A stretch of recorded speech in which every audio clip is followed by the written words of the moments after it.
Chapter 15.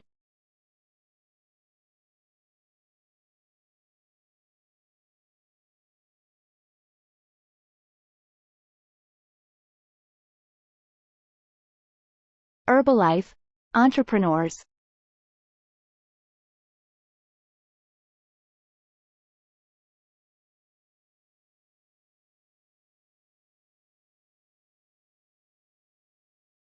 It was only upon arriving at Moscow's Vnukovo airport that I realized my funds were rather low. I had only 5 million rubles, $1,000, left, and I did not even have a specific plan of action. It was hardly likely that either my employees or my family would be able to cope with my accumulated debts. They would have to sell the company's assets, meaning I could not look to home for any assistance. Had I remained in Novosibirsk, of course, I could have worked things out. But that would have meant concentrating all my attention on the daily affairs of my business, something that was impossible after what had happened in the taiga and the promises I had made both to Anastasia and to myself. Indeed, by this time it was hard to determine whether my actions were being guided by my own awareness and desire or by Anastasia's influence.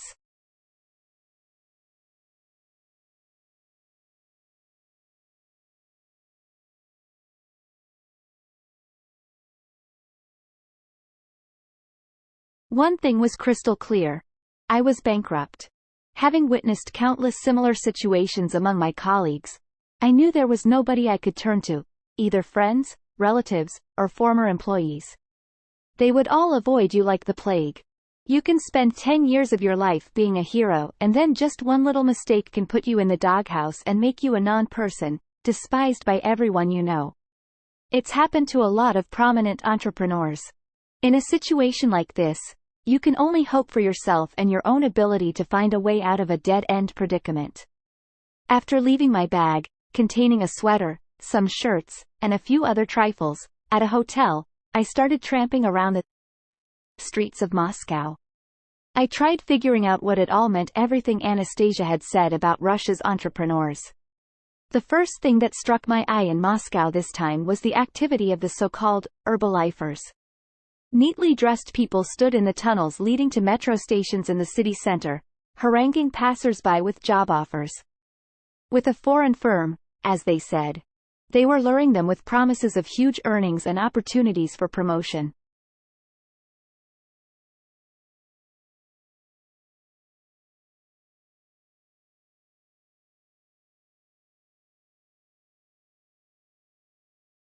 The word Herbalife wasn't even mentioned, probably because almost every classified advertisement in the papers posted by a job seeker ended with the words, "No Herbalife offers."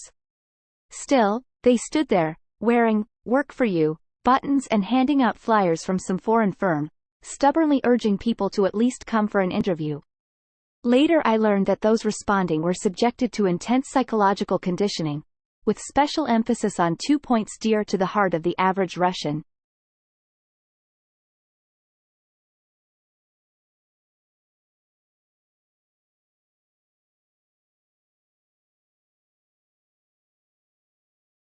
First, seminar speakers would make a big thing of telling how they or their relatives, for example, received a fantastic healing with the help of this Herbalife from overseas, with the implication that any potential distributor could also engage in the noble practice of treating people's ailments. The system was so miraculous, they declared that no medical courses were needed, just 2 or 3 training sessions, even if you were a simple painter or plasterer, and, presto, you are qualified to act as a consultant to ailing consumers. Secondly, they made a point of telling stories with examples of how one could get rich through promoting and distributing Herbalife products.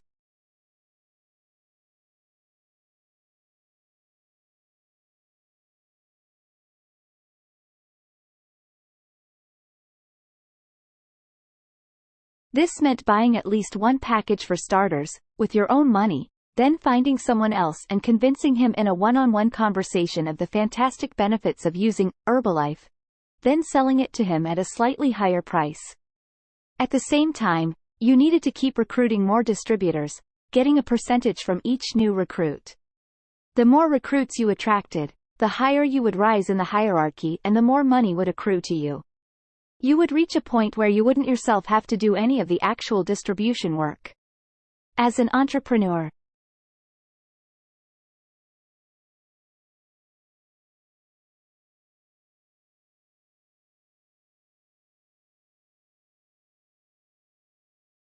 I soon realized one thing very clearly.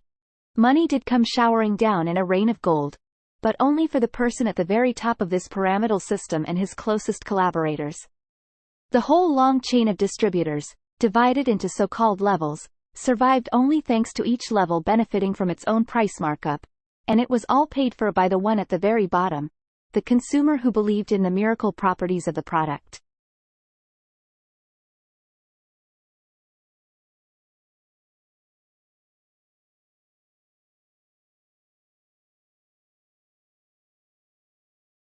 In some cases, the price increased by 12 times.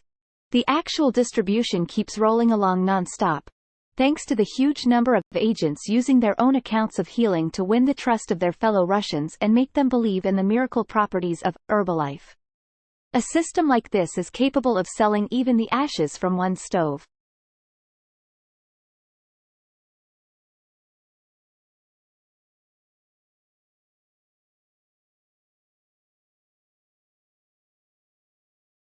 Any complainers are simply told that they have somehow misunderstood the instructions on the label or not followed them closely enough.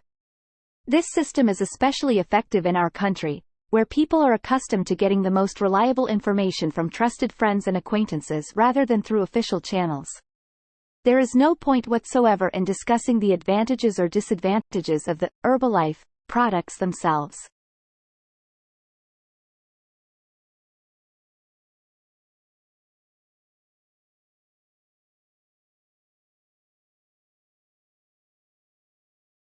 That is a long story. I can say only one thing with absolute certainty. All the fervor of the distributors telling about their own healing disappears as soon as they realize they're not going to get any money from you. In that case, you'll start hearing a whole string of counterexamples, such as, "It's nothing but a load of crap." This distribution system was invented in the West. Managed from the West, it lures in all sorts of unemployed Russians. But these are not our entrepreneurs. And now I shall tell you of yet another gimmick invented by Western businessmen.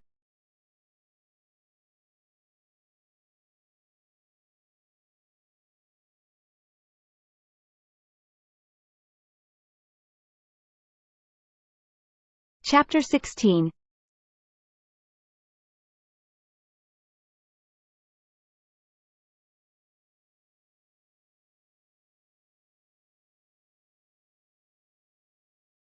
Free holidays in Hawaii.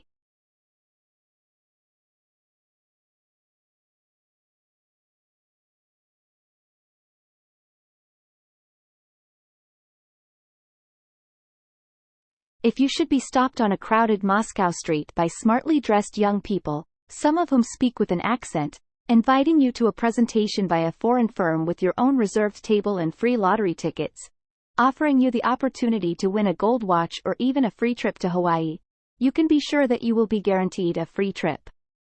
But it is best to bear in mind the old saying, "The only free cheese is in a mousetrap." It's not hard to figure out just how this particular mousetrap works. What you get, for free, is the opportunity to stay in elegant lodgings.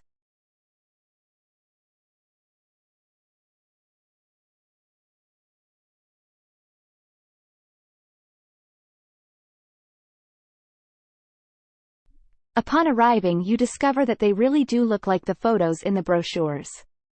The catch is that you have to pay for the airline ticket, your food, and all the incidentals. A few days into your stay, you realize that this free vacation is ending up costing you quite a bit more than the full price of a stay at some other comparable resort. It's all very simple. Your free stay is paid for by a host of surcharges on a range of food and other services.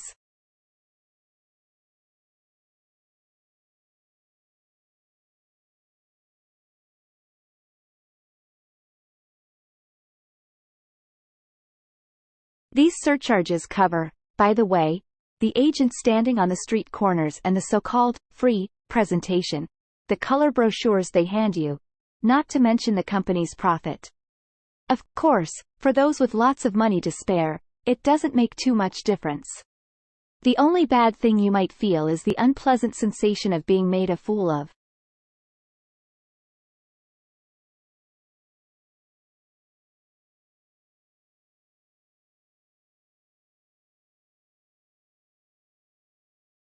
It is quite a different matter when an average Russian wage earner of modest means, one who has spent a whole year saving for such a trip, takes the bait and, instead of going to see his mother or for a holiday at a Russian resort, hands over his hard-earned savings to these foreign smart asses and like a fool spends 2 weeks in lodgings designed for fools like him.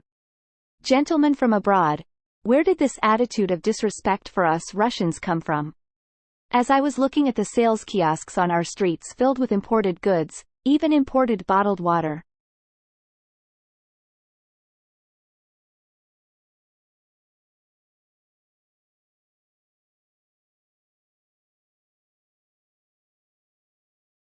I remembered how it had been the same way on my ships, but back then I had never really thought about what was behind it.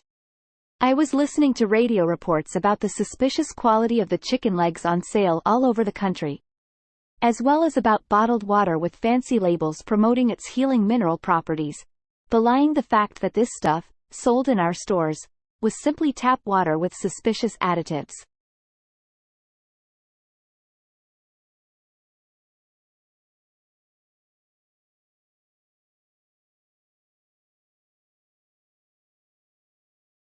I noticed the huge number of signs advertising how you could refresh your strength with a hot dog, as if all of Moscow and even all of Russia had suddenly made these rubber sausages their national dish, and I wondered why this had never struck me before as it did now.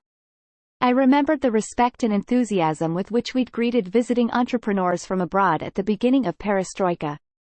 I remembered how I'd organized business cruises down the River Ob for them on my ship, and how the Siberian entrepreneurs tried as hard as they could to provide them with the highest quality service. Of course, not all the visitors were the same, but what did we gain in the long term? So, where are you, entrepreneurs of Russia? The ones that should be making our country flourish?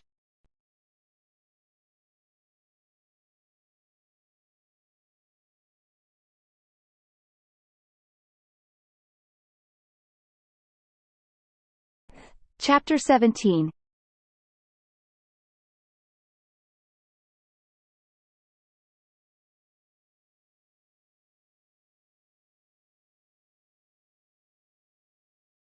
The beginning of Perestroika. At the very beginning of Perestroika, when the first law on cooperatives in the USSR was enacted, many saw it as a call to action.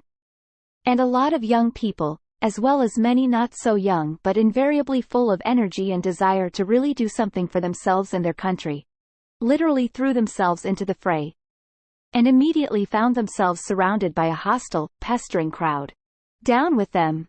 The crowd shouted. Bourgeois smart asses! What did we fight for, anyway?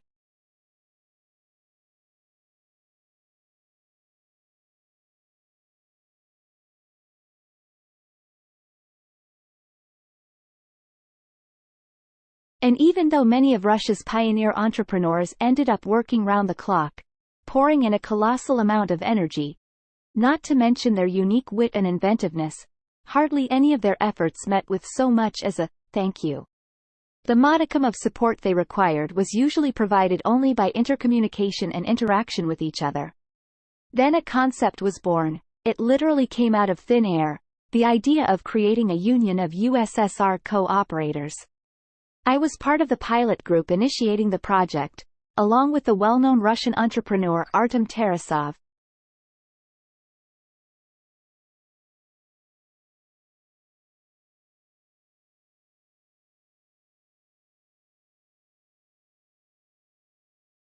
Most of us at the time were communists. At the first Entrepreneurs Congress, I was elected secretary of the Congress's party committee. I tried to explain to our overseer from the Communist Party Central Committee, Comrade Kolosovsky, that it was incredibly difficult for entrepreneurs to work under such pestering. We needed first and foremost the party's moral support.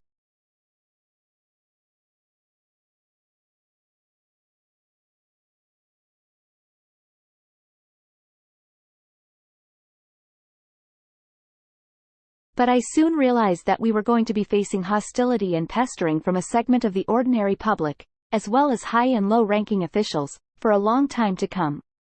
We could not look to the higher echelons of the Central Committee for any outward show of support, since they were afraid of losing popularity. Already their power was greatly diminished compared to the heyday of Soviet communism. An internal struggle had apparently begun and was now in full swing. In addition, entrepreneurs had begun to feel mounting pressure from a tax squeeze. And today, with maybe one or two exceptions, not a single business can keep afloat if it dutifully pays all the required taxes. Realizing this, many of them have managed to escape the tax squeeze by using all sorts of tricky loopholes.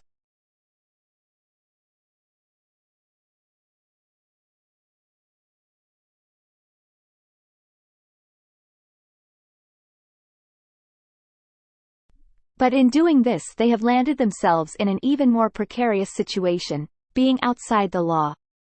Attempt after attempt to make officials on various levels see the absurdity of the prevailing tax system has not exactly been crowned with success. Indeed, they could not be, since the ones who initiated the system, and this is my own personal assumption, understand better than anyone else the impossibility of paying all the taxes. But this was exactly what they needed. Needed for what? For power, of course. For extortion. One false step and you can be instantly ground to powder, outlawed by tax police and inspectors. I felt sorry for the first entrepreneurs of perestroika, as well as for Russia's current crop of businessmen.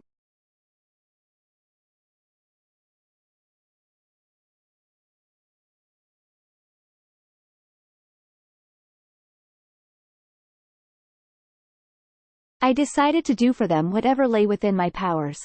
I went to the League of Russian Co-operators and Entrepreneurs, originally headed by Vladimir Alexandrovich Tikhonov, two whom we had elected to the post in perestroika's early days. The League's executive presidium still maintained a headquarters, but many of the offices were empty. Vladimir Alexandrovich had died a year and a half earlier. I was told that the chairman of the Russian Business Roundtable, Ivan Kivalidi, III had been poisoned, together with his secretary, just 6 months ago.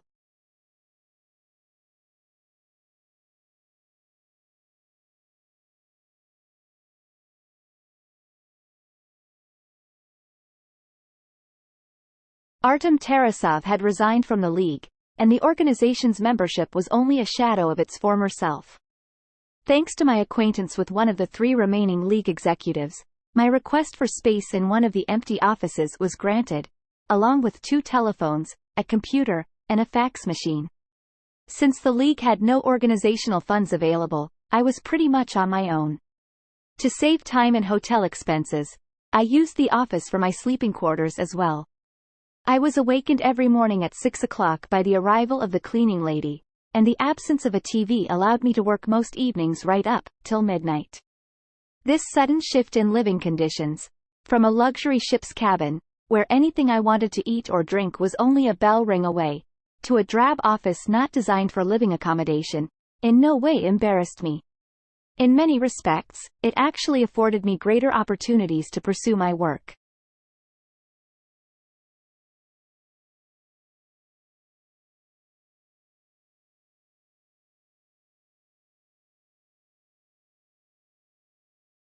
I spent my time thinking out and drafting a constitution for a fellowship of entrepreneurs, along with compiling letters of appeal. These I sent out by fax in the early hours of the morning, when the communication lines weren't as busy. By hook or by crook, making use of both newspaper adverts and chance encounters, I gathered together a secretariat of various Moscow professionals who shared my enthusiasm for the project and realized its significance. The secretariat also included 3 Moscow University students.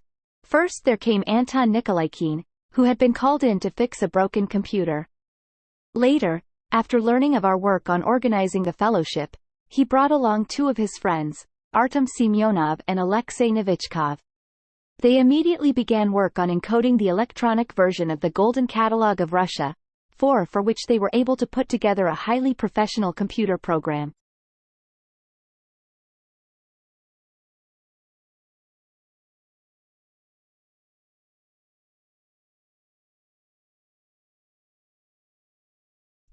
Chapter 18.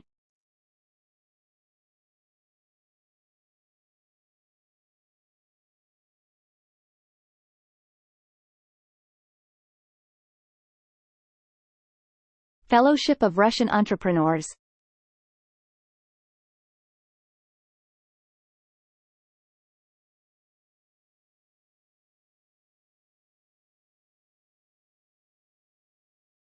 The idea of a fellowship meant that it would be open to any entrepreneurs who had been active in the Russian market for at least a year, and were sincerely striving to develop honest relationships not only with each other but with their clients and employees.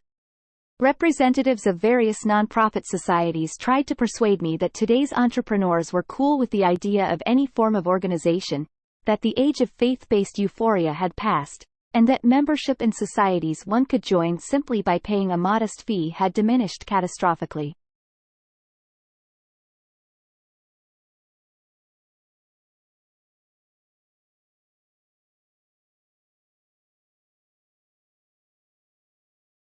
They argued, furthermore, that the idea of organizing a fellowship with additional requirements involving the ethical standards of both the entrepreneur and the enterprise was simply absurd. My old friend Artem Tarasov, having heard about my arrival in Moscow and what I was up to, came to one of the round tables. He set to work on drafting documents, including an appeal to entrepreneurs. He laid out several thousands of dollars so I could make up glossy brochures to give out to delegates at a small business congress being organized in Moscow.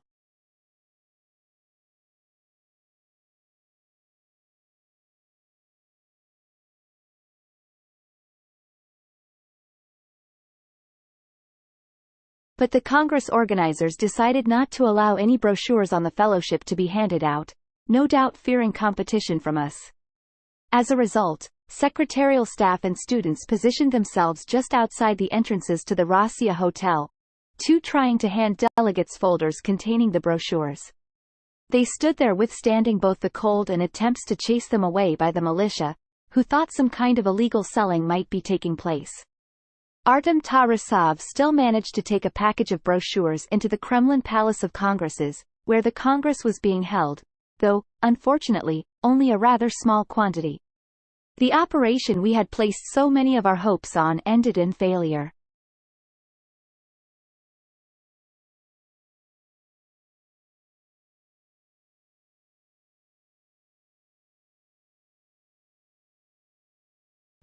Organizing the fellowship was proving to be an impossibility. The difficulty was that getting the necessary information out to all the entrepreneurs across the country required a huge outlay of rubles on printing and postage costs, since favorable responses were coming in from only 10% of the people we managed to reach. The required funds were simply not available.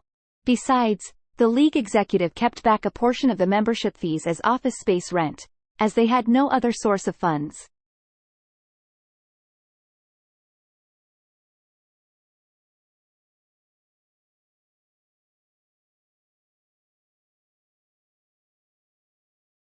Sensing some sort of snag, the League stopped giving out money for organizational expenses altogether, in spite of the fact that the membership fees had been specifically earmarked for organizational expenses. The League needed to use the entrepreneurs' membership fees just to cover operating costs, they explained. Then they began holding back wage payments for the secretarial staff. I was obliged to vacate the League's premises, leaving behind my second computer, which had been purchased with funds from the entrepreneurs who had joined the fellowship.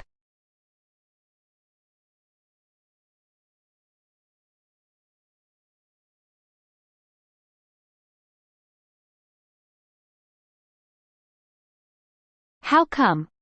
Queried the students in bewilderment. Students who had spent hours working out computer programs at their own expense. We've been doing the work which this nonprofit organization, according to its own constitution, is supposed to carry out, and here they're treating us like tenants, and spitting on the entrepreneurs in the process. The League executive argued. The office rent must be paid. With what was left of the secretarial staff, I tried to carry on the work out of one of the entrepreneurial trades union offices, but the same situation repeated itself there.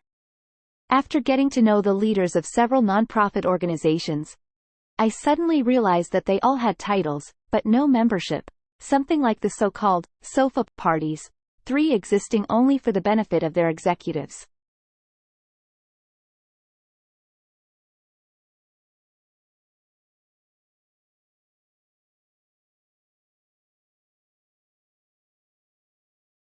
While this was not true of the Farmers and Peasants Association, headed by Vladimir Bashmachnikov, and there may be other exceptions, this was the general state of affairs at the time. Even today there is no non-profit organization in Russia bringing together any significant number of entrepreneurs, and those that do exist are of the sofa party variety. Why? Among the possible causes, I would include the anonymity of membership fees. For some reason, it always happens that once an executive body is created, it starts making decisions on behalf of entrepreneurs without consulting the majority. Walking away from the trades union office, I now found myself without any means of communication and without anything to live on. Artem Tarasov had by this time emigrated to London.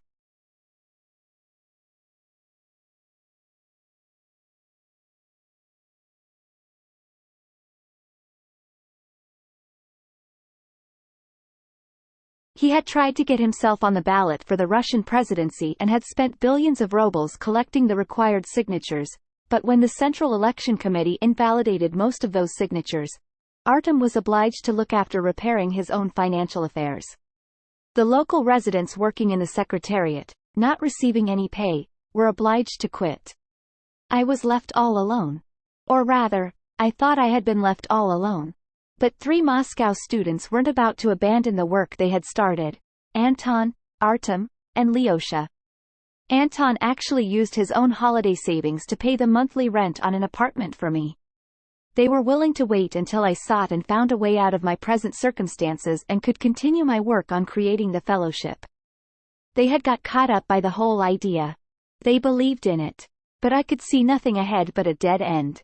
It was right at this time that some news arrived from Novosibirsk.